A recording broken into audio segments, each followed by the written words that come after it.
Hey, Dr. Rick here. Got a few thoughts for you about what is love. You know the old Hadaway song, "What is love, love, love"? Everybody remembers the Saturday night commercials. Jim Carrey, how they did that. I don't need to do that with my neck like it is. Anyways, I've got a poem I want to read to you right here in front of me. Listen to this. An enemy I had, whose face I stoutly strove to know.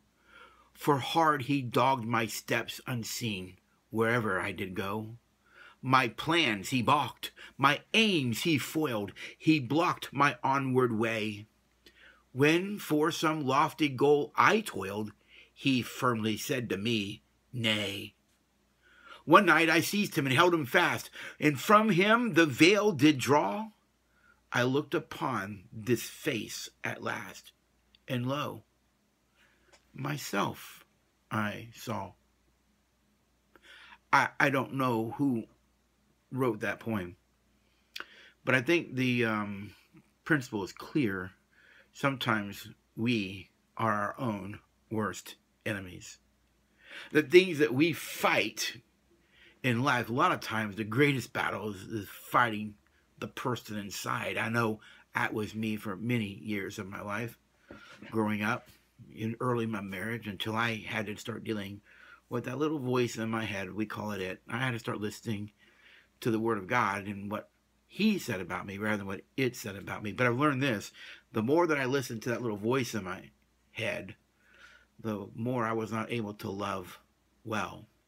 So it brings me back to the question, what is love? And that's what I want to kind of talk about here, some thoughts that I have, and I'm just going to share these with you, and you can do what you want with them. Pass this video around, let it go viral. Maybe it might help inspire someone. So here's some thoughts from me to you about what love is. Number one, I believe that love is a gift. I mean, 1 John 4:19 says this way: we love because He first loved us. We know that God gave His Son. See, love is a gift. It is something that you give to someone, which means you have it in you to give. All right. And one thing I've learned is if you never receive love, it's very hard to give love. And so love is a gift. It's something that you give to others. If you're expecting others to give to you, that is not love. That is really selfishness, and ultimately it's going to end up in pride. Number two, that love is also a choice. It is a choice that leads to a commitment. It is a choice that I make to love someone, but that choice leads to a commitment. Deuteronomy 30:20 says it this way: choose to love the Lord your God and commit yourself to Him. Choose to love. In other words, love is also a choice, but it leads to a commitment. And so when we love someone, we're really saying, I'm really committed to you. Number three, love is an action and not simply an emotion. Now, let me clear something up. It is said a lot that love is not a feeling. Love is a choice.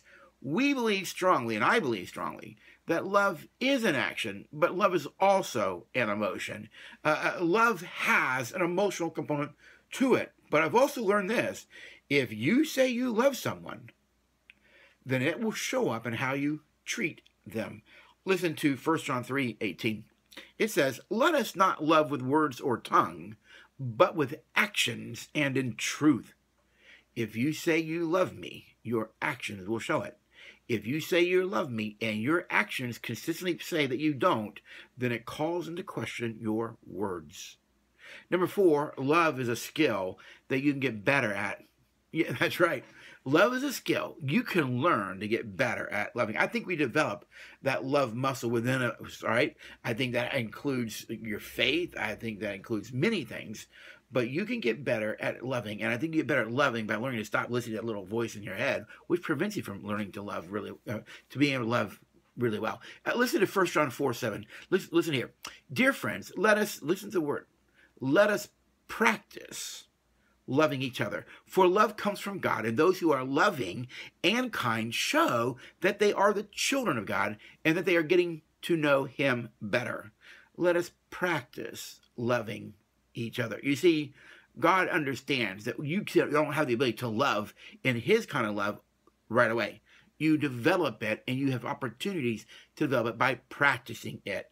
So the next time you're in a Walmart or somewhere and there's a long checkout line, and there's only one checkout open, you know you get to practice being patient right there and then. And lastly, love is a habit and can become second nature to you. Hebrews 13:1 says it this way: continue to love each other with true Christian love. You see, love is a habit, and you can get better at loving.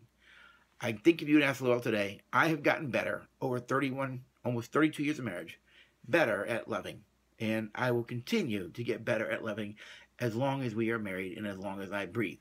So those are some thoughts from me. You feel free to share your thoughts. Hope you have a great day and be blessed.